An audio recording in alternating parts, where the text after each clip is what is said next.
continuing the investigation into fascinating questions, I now want to go a little bit into the potential of information. I'm going to now continue to look at the question of information and continue to view information from the mentioned perspective of a kind of pattern which integrates into the general pattern of life,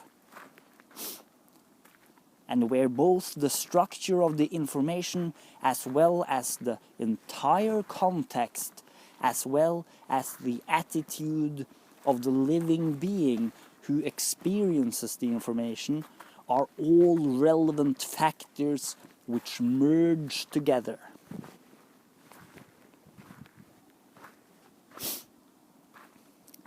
One of the new things which have happened during my lifetime, and really during a very short period of time, if we consider it historically,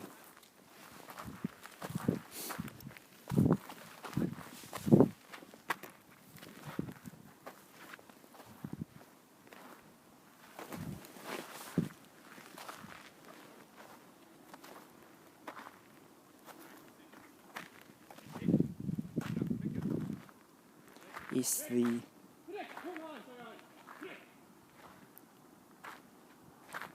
emergence of information technology.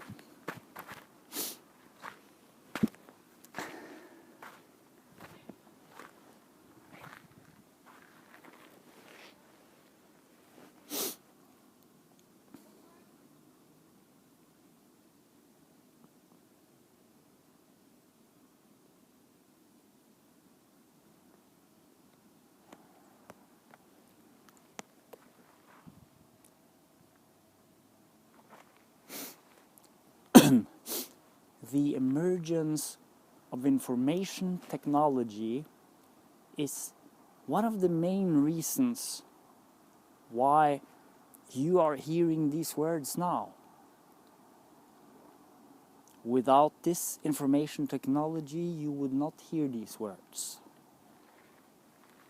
And I could not make this kind of a recording under these kind of circumstances.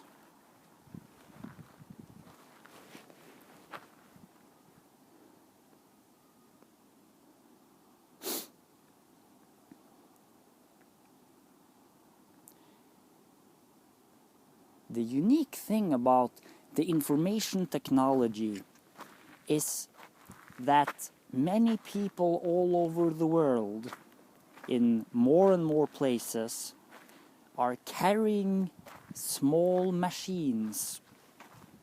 And these machines are like little plates or little discs, or you could say surfaces.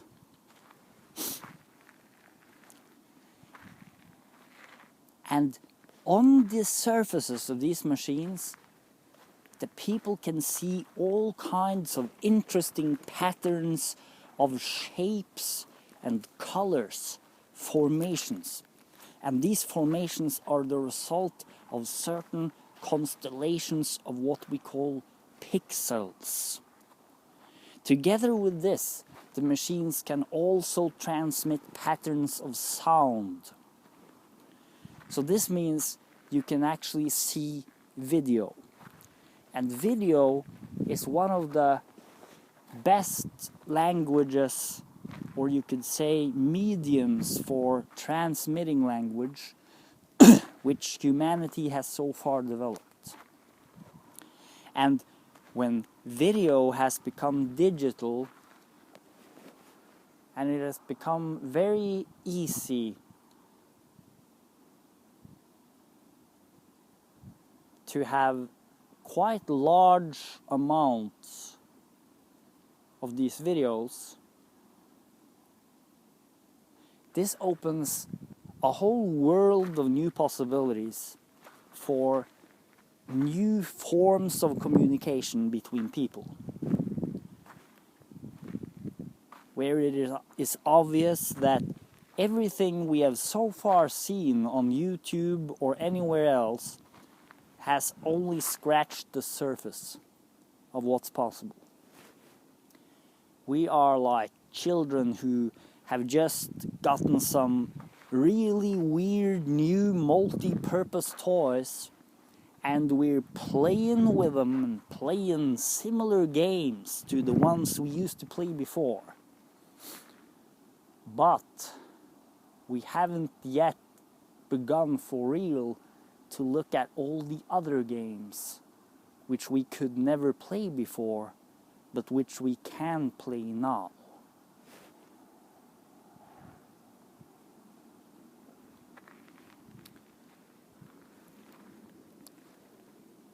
What other information games are possible?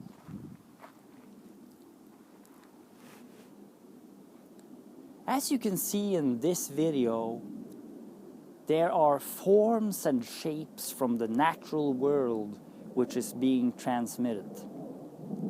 In other words, it is a very accurate representation of reality. In terms of sheer accuracy of representation, there is no language which comes even remotely close to the language of video. And here I'm speaking about language in the sense of certain patterned signals which can be sent between people on remote locations. The most accurate language of all languages could be said to be the language of experience itself through the sensory apparatus. And of course, anytime you watch a video, this will also be a part of the experience through the sense apparatus.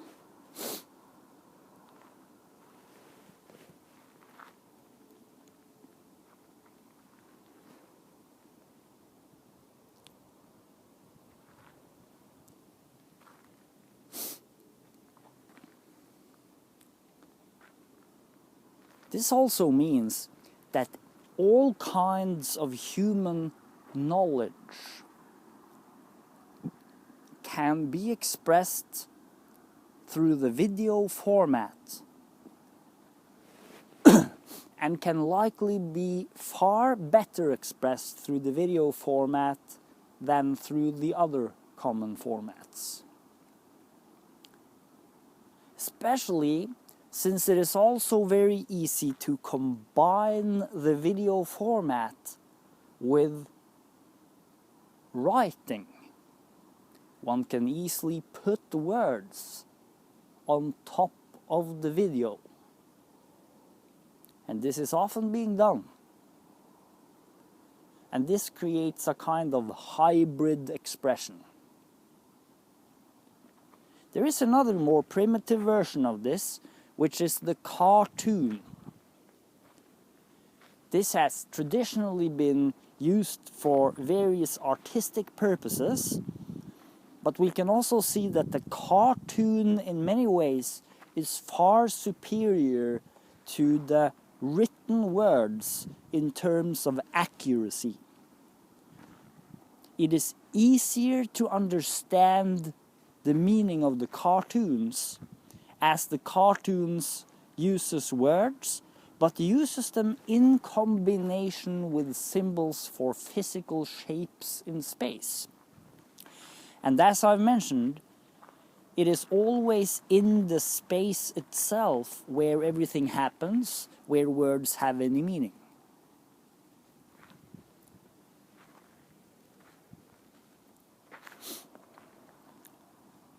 And of course, since the people who receive language and which attend to it in all kinds of ways are also in various circumstances, where sometimes it is more practical to listen than to see, other times it's more practical to see than to listen, and yet other times it is most practical to do both simultaneously. This means that there are very good reasons for why we would want hybrid expressions, why we would want to encode our messages, and now I'm talking about the most important messages, of course, the most interesting ones, the most wonderful ones, to encode them in different forms, encode them into the main forms, so to speak, so that anyone can very quickly access the beginning of the message, and when wanting to go deeper into it, can easily look at the different language expressions combined. Another such interesting combinational communication is what we call memes. Now, this word memes is a very, very interesting word which also relates to information structures in themselves which are being carried from brain to brain, which is highly relevant to everything that I'm speaking about in these videos. And of course, these videos are in themselves examples of such memes. However, memes is also used in a more limited sense as photographs with words on top of them. This is another way of very quickly transmitting a message by using a kind of hybrid communication.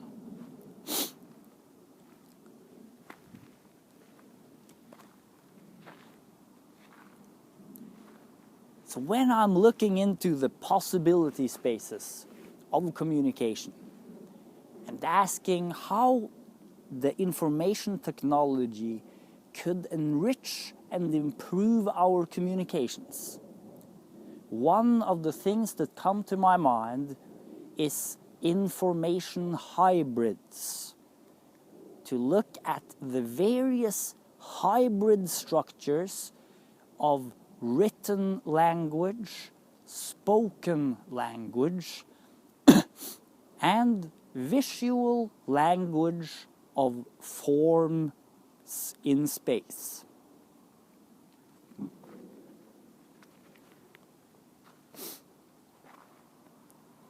And if there will soon develop good technology for three-dimensional perspectives in space, this can be yet another enriching factor.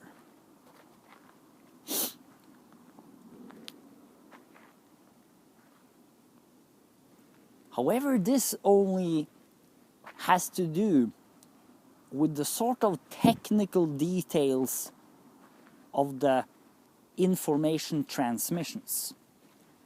There are also all the other factors which I mentioned, which is the human factor, the social factor, the cultural factor, the situational and contextual factor.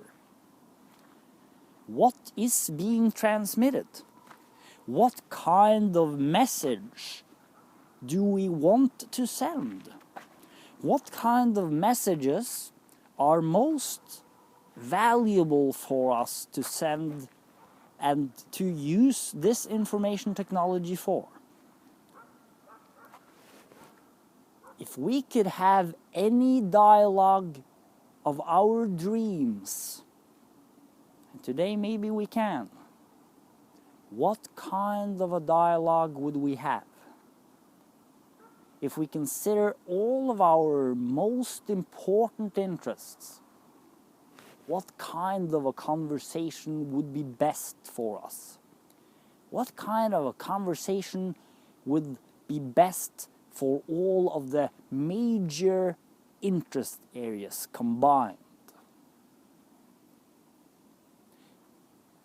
What would all in all be the best way of using this information technology?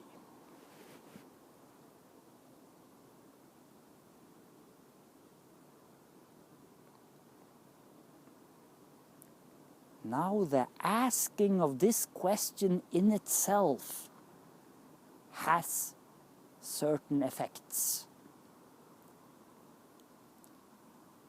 The asking of this question moves the mind into looking at this with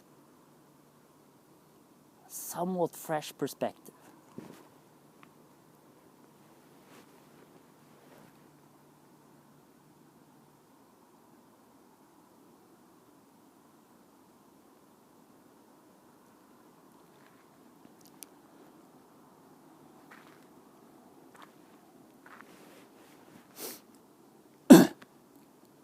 So I would like to end this video with asking you this question. To ask you if you could imagine the best process of communication imaginable, what kind of a communication would that be?